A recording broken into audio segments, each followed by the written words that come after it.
Hello, and welcome to Every Persona Explained, where we take a look at the origin and representation of every persona.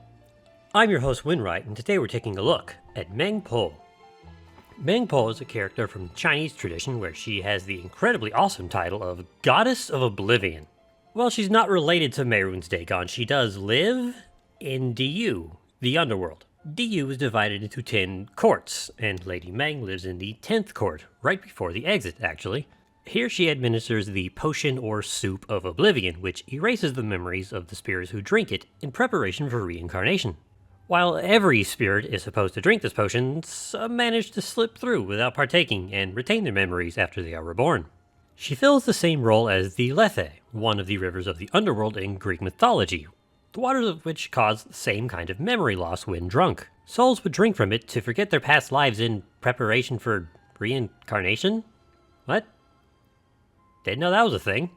According to the SMT wiki, Meng Po's true identity is that of Lady Meng Jiang, the main character from the tale Meng Jiang Nu, one of China's 4 great folk tales. There are many versions and variations of this story, so we're going to skip out on a lot of the details here. In this story, Meng Jiang is a happily married and very devoted wife. Unfortunately, her husband is called away to do labor on the Great Wall.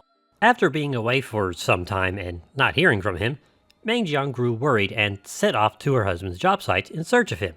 When she arrived, she learned the sad truth that he had died during construction and had been buried in the wall itself. She took this not well. She was so overwhelmed by grief that her sorrow destroyed part of the wall, revealing her husband's remains. Yikes. It is this grief that prevents her from reincarnating and leads her to developing the Potion of Oblivion, aka Meng Po soup. Small problem. I can't find a corroborating source for this connection other than the SMT wiki and the IRL wiki, so don't take this connection as gospel. And that's Meng Po.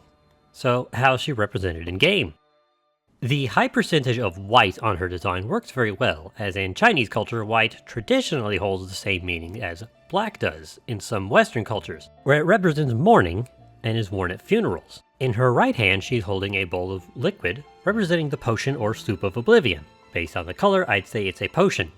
Or at least I hope it is. Also, her lion dance variant has cherry blossoms on her shoulders. While cherry blossoms do exist in China, their meanings are different from their meanings in Japan, where they represent transience and impermanence, giving it an association with death and the afterlife. Being from Phantom X, she doesn't have an arcana, instead being placed in the saboteur role, which, in my opinion at least, doesn't really fit her.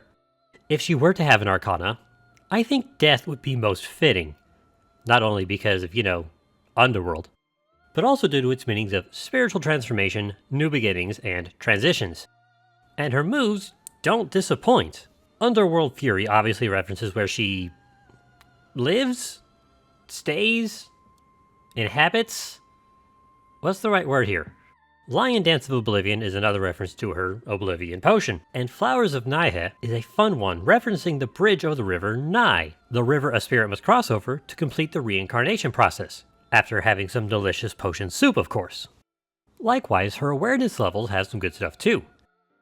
Goddess of Oblivion, Road to Rebirth, and Meng Po's medicine all line up with her job. I'd also argue that Beyond the Bend could be an homage to the transformation a spirit goes through, or to the River Hide that she hangs out by. Overall, it's really good.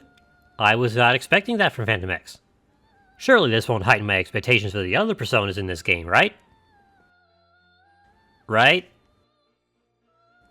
After the first 2 from Phantom X, I expected, all of them to not be good representations, but look at me being wrong again. Who would have thought?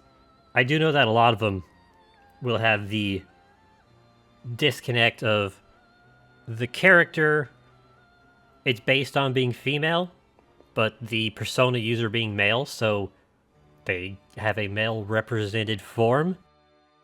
It's on a lot of them, so when I get to those, I'll probably make a comment about it, but not really count it against representation, because, theming. Anyways, thank you very much for watching. Let me know who you want to see next in the comments down below. Don't forget to subscribe, and I'll see you next time on Every Persona Explained.